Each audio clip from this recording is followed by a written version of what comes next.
few minutes because I think this is a subject of interest to a lot of people. So Stan, at HRG, initially the committee sets the initial salary for someone entering the company. Who sets your salary? Well, since everyone knows what I'm making, I'll do a personal poll. I'll ask Paul on occasion and everyone else in the company, are you comfortable with what I'm making? Does it make sense to you? In fact, one year I had someone come to me and say, Stan, we don't think you're making enough. We want to make sure you stick around.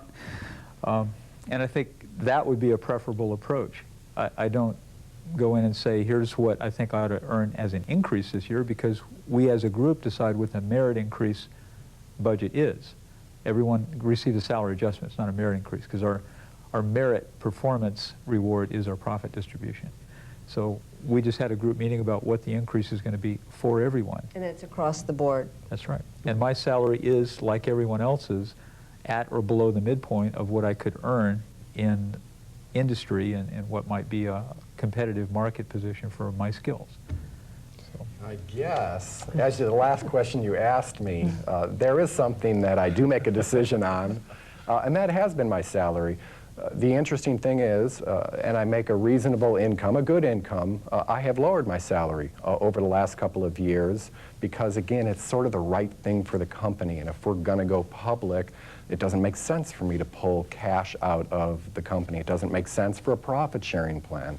So, though I still make the decision myself, and I get Dan's input, I'm sure, but that's my decision still. And Do you get employees coming to you saying, well, why are we spending money on this, and maybe we shouldn't be spending money on a new computer system or a new telephone system? Or Absolutely, absolutely. And by having the open book management, you can start to communicate the fact that if we invested $20,000 in this and it produces $80,000 in revenue and it brings some money to the bottom line, then it's a good thing to do. But it's great that at least they come and say, don't spend money here, spend money here. This fiscal year, calendar year 97, is the first year that we've involved the entire employee base in the budget process. And it was interesting to hear the feedback and what they were concerned about, where we were spending money on what capital item, and could we play between capital and expense in the budgets. So we've just gone through that process, and it's pretty interesting. Right, and that's just the in-house staff, and it would be my goal that the field engineers at some point become part of that process also, and at least understand how we're allocating money to different departments and why we're doing it and what the return is. At Stellcom, Mark, do you involve your employees in doing your strategic planning as you look forward for the next 5 years? I guess that's another thing that that I do make some decisions on, and that is setting some of the high-level goals, where we want to go, the fact that we want to go public in '98, the fact that we want to be $100 million in the year 2000. Beyond that, it is the employee base who helps set that strategic direction. What initiatives do we need to put in place in '97? Which initiatives do we put in place in '98? And again, that's a very, very participative process. It's very open. They're free to look on the server and pull up the strategic plan as work in process.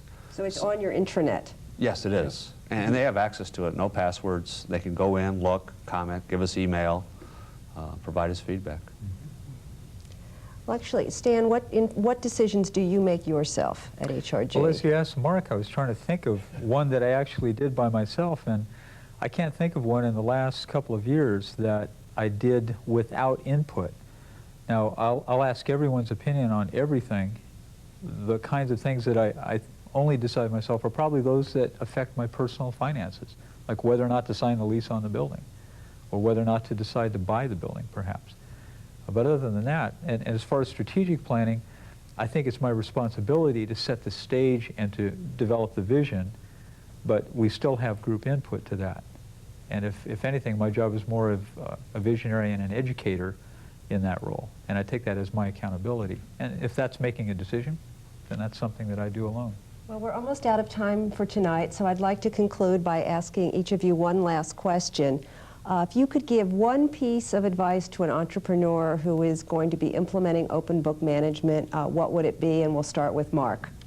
Good, because it's education, without a doubt. Talk to your attorneys, talk to your accountants. talk to the Foundation for Enterprise Development, talk to Connect, get out there and talk to people who have done it before, and then educate your employee base on how to do it. Stan. Well, the best piece of advice I'd have is that it's a one-way street. Once you get on the street, you do not turn back. And you have to be very conscious about whether or not you're ready to do it, psychologically and emotionally. And once on the road, you don't have to go 120 miles an hour. You can pick your speed, you can pick the direction, and how fast you're going. Dan. I think it's very important to do. I think it's a real difference maker in the performance of a company. And I agree, just be patient and pragmatic, one step at a time. Paul. I think you have to be committed to giving up some of the control.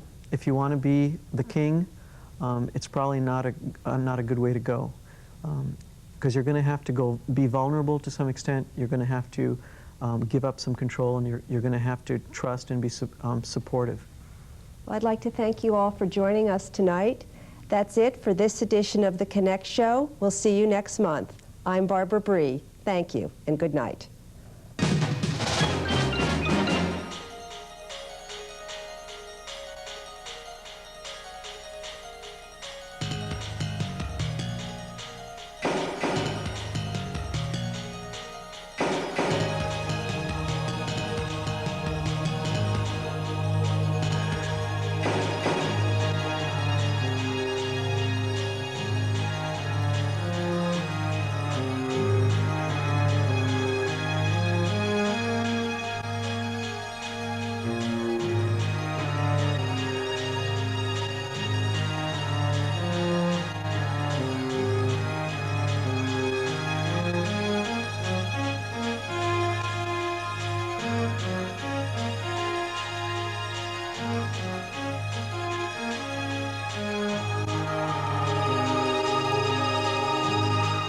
Funding for the Connect Show comes in part from Stellcom Technologies, creating innovative solutions to technology and engineering challenges.